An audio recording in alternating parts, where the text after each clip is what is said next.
Salam, hər vaxtınız xeyir olsun əziz 9-cu siniflər. Bugün OTK sınağı keçirilibdir. Əminəm ki, həmin sınaqda sizlər də iştirak eləmisiniz. Əgər etməmisinizsə, bu video vasitəsilə testlərə baxarsınız. Yox, əgər iştirak etmisinizsə, gəlin qrammatika suallarına baxaq. Daha sonra mətin izahlarını da YouTube kanalımızda görə bilərsiniz. Birinci sualda yazılıb ki, hansı nümunədə bütün sözlərin yazılışı düzgündür? A variantında məğlubiyyət sözü yanlış yazılıbdır. Çünki orada iyyət şəkilçidir və 2 y-nın olması vacibdir. Eynəkdir sözündə k-yə əvəzlənməsi olmaz. Çünki özündən sonra sait gəlməlidir ki, k-yə əvəzlənməsi baş versin. Samit gəldiyi üçün yanlışdır. Düzgün cavabımız C variantıdır. C-də heç bir problem yoxdur. D variantındakı səhv sözü səhv yazılıbdır. V hərfi ilə yazılmalıdır. Burada da ehtiyat sözündə 2 y-yə ehtiyac yoxdur. Tək y ilə yazılmalıdır. Ona görə də doğru cavab C variantıdır. İkinci suala baxaq. İkinci sualda cümlə yazılıb və cümlənin morfoloji təhlili. Morfoloji təhlil, yəni nitq hissəsinə aid bir təhlil istəyir bizdən və doğru fikri. A variantı yanlış fikirdir. Ona görə ki, ilk iki söz eyni nitq hissəsi deyil. Həmin əvəzlikdir. O, bu, elə, belə, həmin işarə əvəzliyidir. Elmi kütləvi ədəbiyyat isə sifətdir. Necə sualına cavab verir.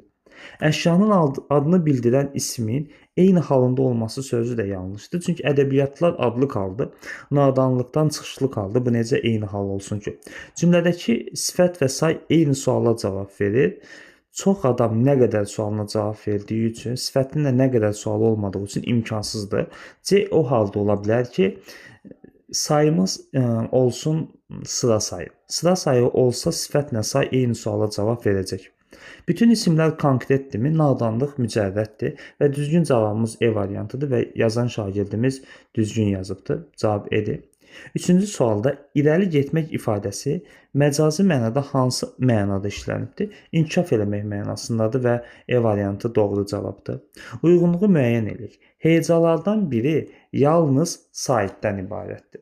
Burada bizdən təkhecalı söz istəmir ki, biz E variantını yazaq buradan. Şərtdə o deyil. Hecalardan biri yalnız saitdən ibarətdir. Misal üçün, elan sözündə E-ni tək yazacağam, lan formasında və ları bu formada qeyd edəcəm. Gördük ki, hecalardan birində yalnız saitdən ibarətdir. O birisi də təbii ki, bə, di, i tək qalır və lik formasında olacaq. Yəni, bizdən bunu istəyir uşaqlar. Yəni, tək hecalı sözü istəmir ki, biz birə E-ni yazaq. B ilə C-ni də harda görürük? Elə B variantında. 2 də A olmalıdır. Səs artımı da həqiqətən də elədir.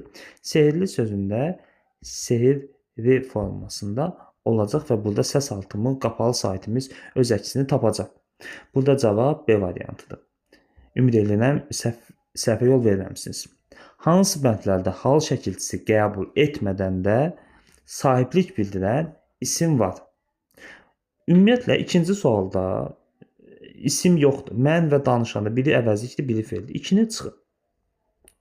Şəklin əlamətləri cümləsində şəklin sözü hal şəkilçilidir. 5-i də çıxar. Cavab B ilə E-nin arasında qalır. Körpə sifətdir. Bunu da çıxın. Düzgün cavabımız E variantıdır. Qütb ulduzu və Kür çayı.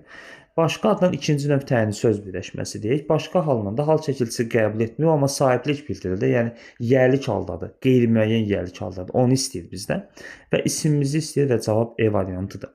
Növbəti sual 6-cı sualda. 6-cı sualda deyir ki, hansı cümlədə bu işarə əvəzliyi ilə sonunda vergül qoyulada bilər, qoyulmaya da bilər. Bu halda nə edirik? Bir dəfə kim sualına cavab verəcək, bir dəfə isə necə sualına cavab verməlidir. Həmçinin özündən sonra köməkçi nitq hissələri gəlsə, ümumiyyətlə vergül olmayacaq. Yəni, A ilə C-ni bəri başdan silmək lazım idi bu tipli sualda.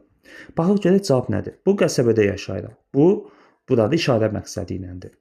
Bu məktəbin uğrudur.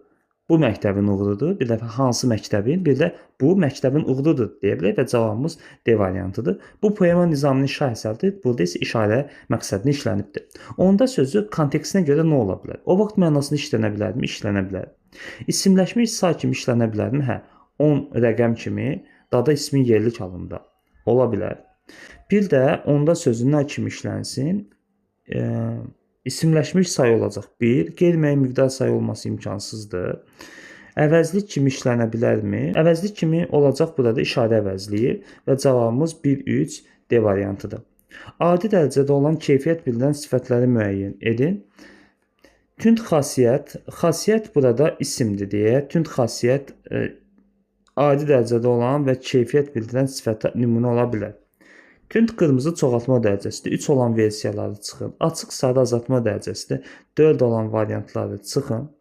Qara buğdayı adi dərəcələrdə, amma əlamət bildirir deyə bunu çıxın. Cavabımız D variantıdır. Açıq qəlbli və tünd xasiyyətdir.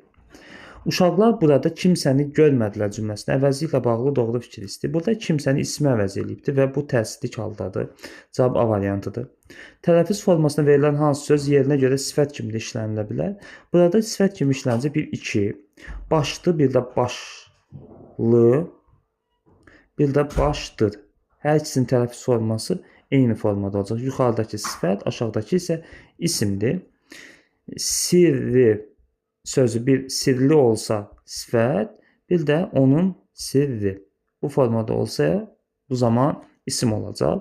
1-2, bir də buruq sözü var. Bir neft buruğu, bir də saçı buruq mənasında olacaq.